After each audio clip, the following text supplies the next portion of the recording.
इनके मन में कोई बड़ा आनंद नहीं है ये आरक्षण हम दे पाए हमारी बहनों को। हमारे शो बड़ी बड़ी बातें पर आपका स्वागत है।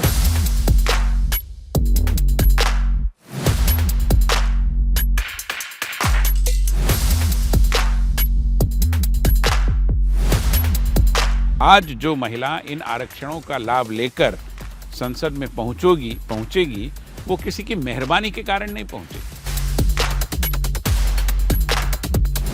From a social perspective and not from a political perspective, a country like India would benefit from a caste census?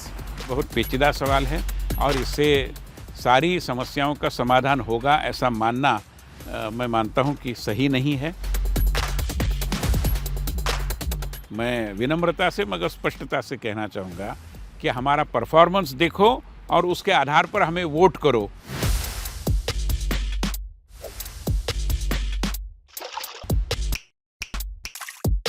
Quint और क्विंट हिंदी पर आपका स्वागत है और हमारे शो बड़ी बड़ी बातें पर आपका स्वागत है। मैं सबसे पहला सवाल पूछता हूं क्योंकि बड़ी बड़ी बातें ये जो शब्द है इसके कई तुर्क निकल सकते हैं।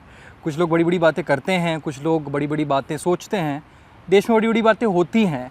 आज के राजनीतिक एनवायरनमेंट को देखते हुए इस टर्म को आप कैसे देखते हैं, बड़ी बड़ी बातें?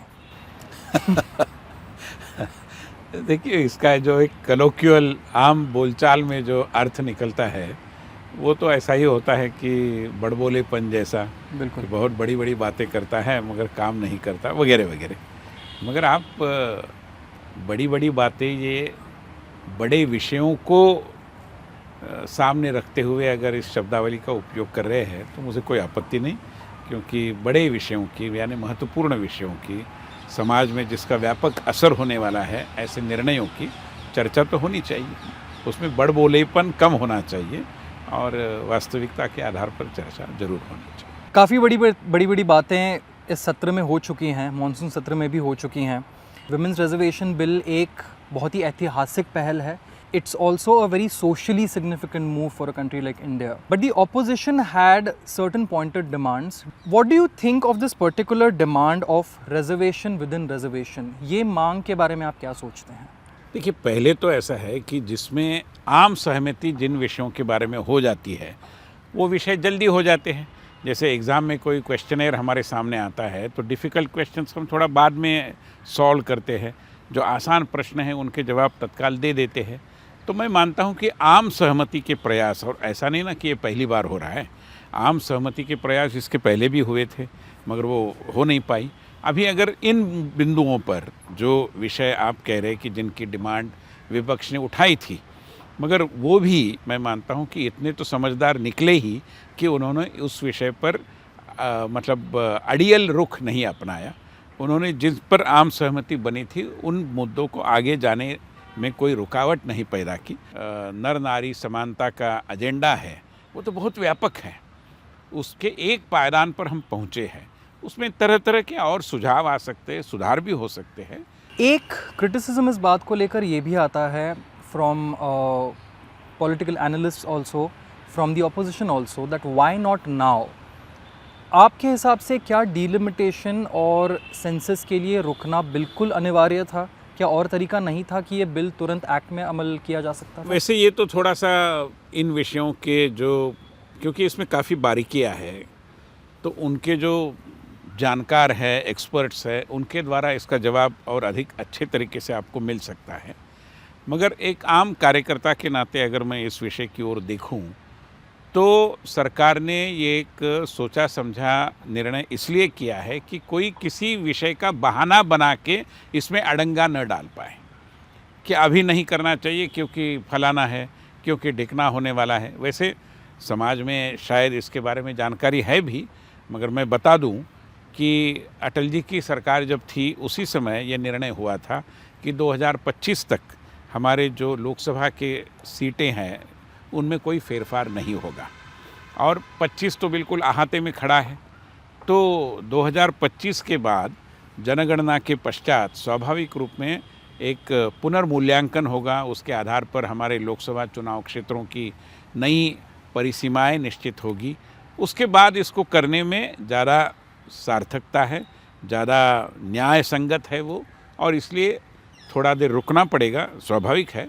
मगर कोई अड़ंगेबाजी नहीं कर पाएगा, कोई कानूनी बिंदु को एक निमित्त बनाकर, एक कारण बनाकर इसको न होने देने की जिसकी मंशा होगी उसको कोई अवसर नहीं मिलेगा। सवाल ये भी पूछा गया था कि SC/ST की सीट्स जो रिज़र्व सीट्स हैं पार्लियामेंट में, वहाँ कहीं ना कहीं कॉम्प्रोमाइज़ किया गया है। इसी मुद्दे को लेकर मांग ये भी आई थी कि एक कास्ट सेंसस किया जाए और OBC समाज को भी ये रिजर्वेशन अलग से दिया जाए, या फिर कोई भी रिजर्वेशन कॉम्प्रोमाइज़ ना करते हुए विमेंस रिजर्वेशन को complete 33% out of all the existing reservation quotas दिया जाए। इन डिमांड्स को आप कैसे देखते हैं? क्या आपको लगता है ऑपोजिशन की ये डिमांड्स सडनली आई हैं OBC रिजर्वेशन को लेकर? देखो, अपोजिशन हमेशा वोट बैंक की राजनीति करने के लिए हमारे देश में, आज जो अपोजिशन में है वो जब सत्ता में थे तब भी उन्होंने वही किया, और इसलिए इनके मन में जो प्रधानमंत्री जी ने कहा, मैं मानता हूँ कि कोई बेवजह नहीं है, कि इनके मन में कोई बड़ा आनंद नहीं है ये आरक्षण हम दे पाए हमारी बहनों को। मगर आज वातावरण का दबाव इतना है, हमारे स्त्री शक्ति का दबाव इतना है कि उसके कारण वो ये कर नहीं पाए। और इसलिए मैं मानता हूं कि OBC आरक्षण, वैसे देखा जाए तो इसमें समाज के सारे वर्गों को न्याय देने की तो सरकार की भूमिका पहले से रही है। OBC के लिए अलग कमीशन किसने बनाया बताइए मुझे? वो तो हम ही ने बनाया। न केवल OBC, EBC के लिए भी हमने, क्योंकि उस वर्ग से भी एक डिमांड आती थी, उनकी भी हमने चिंता की है। जो भी हुआ है संविधान के दायरे में हुआ है, कानून की कसौटी पर जो टिक पाएगा, कौन गारंटी देगा कि इसके विरोध में कुछ तत्व किसी अलग मुखौटे को सामने रखते हुए और अपना जो एजेंडा है उसको चलाने के लिए कोर्ट में नहीं जाएगा? इसकी कोई गारंटी दे सकता है? तो कानूनी दृष्टि से भी इसको चाक चौबंद कराना जरूरी था, और इसलिए हमारे अनुसूचित जाति जनजाति के भाई बहनों के आरक्षण को कोई भी ठेस न पहुंचाते हुए हमने ये एक नारी शक्ति वंदन अधिनियम पारित कर लिया है। वुमेन्स रिजर्वेशन के बीच भी ये मांग पार्लियामेंट के अंदर आई है कि कास्ट सेंसस किया जाए।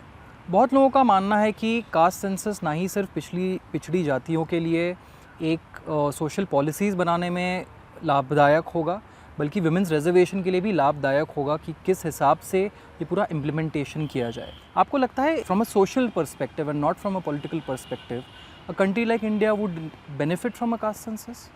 See, it requires a more elaborate debate, and our party has taken a view that we should not be supportive of this, and it is not for no reason. देखिए, हम केवल अगर head count के आधार पर ही हमेशा जाएंगे तो जैसे सवाल आ रहे हैं कि दक्षिण के राज्यों ने अपनी आबादी पर नियंत्रण लाया, उत्तर के राज्य शायद इसमें इतने सफल नहीं हो पाए, तो जिसके नंबर ज़्यादा है, न्यूमेरिकल स्ट्रेंथ जिसके पास अधिक है, उसी को सारा लाभ जाएगा। तो इसका मतलब जिन्होंने जनसंख्या पर, आबादी पर नियंत्रण लाया, क्या वो उनका अपराध था? तो जैसे ये रीजनल कॉन्टेक्स्ट में है, इसको तरह तरह के कॉन्टेक्स्ट में ले जा सकते हैं आप। इसलिए मैं मानता हूँ कि ये बहुत पेचीदा सवाल है और इससे सारी समस्याओं का समाधान होगा ऐसा मानना मैं मानता हूँ कि सही नहीं है, और इसलिए भारतीय जनता पार्टी ने एक रुख अपनाया है। मैं मानता हूं कि उसका हम तो सम्मान करते ही है, समाज ने भी उसके पीछे का तर्क जो है वो समझ लेना चाहिए। इस सारी राजनीति से परे, लेकिन सोशली अगर हम बात करें तो वहाँ भी हम कई बार ऐसे देखते हैं कि कभी कभार एक स्त्री एक सरपंच होती है, लेकिन उनके हस्बैंड या उनकी फैमिली के कोई मेल मेंबर एक डिफैक्टो अपना सरकार वहाँ चलाते हैं। सोशली आपके हिसाब से हम कितने तैयार हैं as a country for women's reservation? देखो, मैं अगर इसकी तुलना करूं 90 के दशक में, तो 90 के दशक में और महाराष्ट्र में पहली बार स्थानीय स्वराज्य संस्थाओं में, लोकल सेल्फ गवर्नमेंट बॉडीज़ में यह आरक्षण आया, और तब ऐसी स्थिति थी कि समाज पूरा उसके लिए तैयार नहीं था। इस विषय पर हमारी जो संस्था है जिसके साथ मैं जुड़ा हूँ, रामभाऊ महाळगी प्रबोधिनी, उन्होंने एक बहुत बढ़िया सा अध्ययन किया था। जो बहनें प्रथम बार चुनकर म्यूनिसिपल कॉरपोरेशन में आई है, उनके परफॉर्मेंस को एक दृष्टि से उसकी समीक्षा करते हुए हमने रिपोर्ट बनाया था। तो उस रिपोर्ट में हमने ये लिखा है कि एक दृष्टि से उस ज़माने का जो आरक्षण आया वो एक स्टेट स्पॉन्सर्ड फेमिनिज्म था, क्योंकि बहुत डिमांड तो थी नहीं, ऐसा कोई आंदोलन बना था, बहुत तो ऐसा नहीं था। इसलिए उस समय होना स्वाभाविक था कि जैसे विधायक अगर चुनना है तो विधायक पति ज़्यादा सक्रिय हो गया, सरपंच चुनना है तो सरपंच पति ज़्यादा सक्रिय हुआ। आज हम मानते हैं कि उससे काफ़ी आगे निकल चुके हैं। अभी शायद आज की महिला, उस समय भी, और हमारे रिपोर्ट में हमने लिखा है कि जब कोल्हापुर, नासिक, पुणे, मुंबई कॉरपोरेशंस में जब महाराष्ट्र में महिलाएं प्रथम बार चुनकर आई तो उनके अनुभवों को जब हमने पूछा तो उन्होंने कहा कि 2-3 महीने तो हमने सब देखा समझा, मगर जब 6-7 महीने बाद भी हमारे जो पुरुष सहयोगी थे, जिनके लिए हमारा संदर्भ बिंदु या तो हमारे पति थे, भाई थे या पिता थे, क्योंकि आने वाली महिलाएं कौन थी उस समय, फर्स्ट जनरेशन वीमेन कॉरपोरेटर्स जो थी वो या तो किसी की पत्नी थी, किसी की माता थी, किसी की बहन थी। आज मैं मानता हूं कि उससे कई मीलों दूर हम आगे निकल कर आए हैं। आज जो महिला इन आरक्षणों का लाभ लेकर संसद में पहुंचेगी वो किसी की मेहरबानी के कारण नहीं पहुंचेगी। उसका अपना एक राजनीतिक स्थान जो पहले से बना है, जिसको पार्टी रिकॉग्नाइज करना भी चाहती थी, अभी कानून के कारण इस प्रक्रिया को गति मिली है। महाराष्ट्र की आपने बात की। महाराष्ट्र में पिछले 1 महीने से काफ़ी प्रोटेस्ट चल रहे हैं। मराठा समाज के द्वारा भी आरक्षण की मांग है।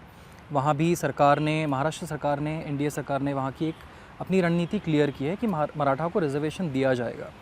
लेकिन कहीं ना कहीं ये जो कुणबी सबको सर्टिफिकेट्स देने की बात मराठा प्रोटेस्टर्स ने की है, that has upset the OBC community to an extent. What way do you see out of this deadlock for the state government?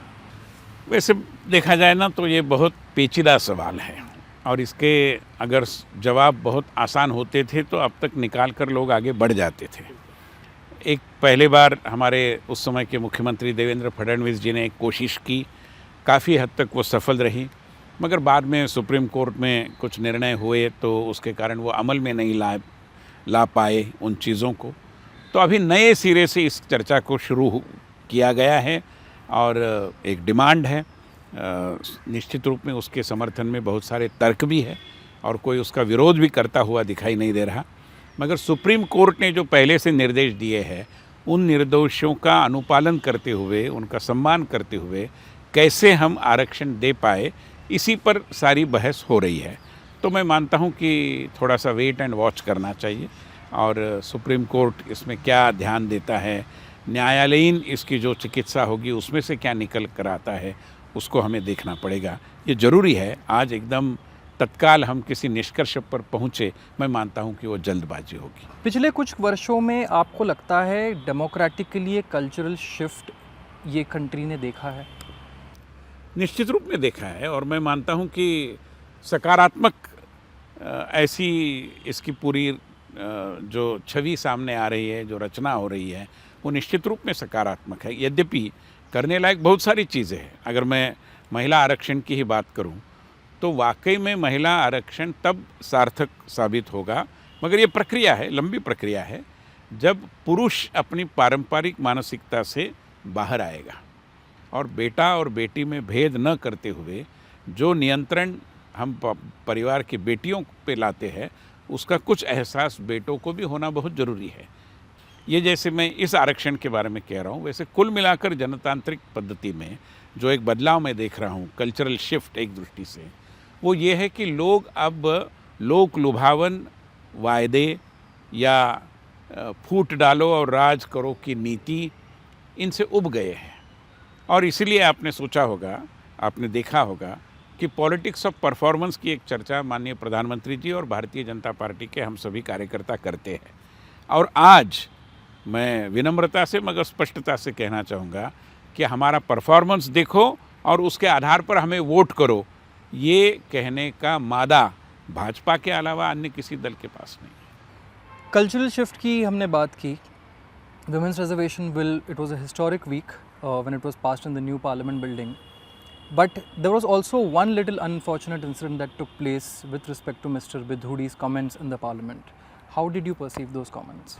Well, I would reserve my comments because already the Speaker of Lok Sabha is seized of the matter and he has handed it over for further probing and whatever the उपाय योजना action जो भी है उसके लिए संसद की विशेषाधिकार समिति के पास ये गया है। तो एक दृष्टि से वो न्याय प्रविष्ट है, इसलिए इस पर चर्चा करना उचित नहीं होगा। Sir thank you so much for speaking to the Quint and Quint Hindi. Thank you बहुत धन्यवाद। थैंक यू बहुत वेरी बहुत मच। थैंक यू नमस्कार।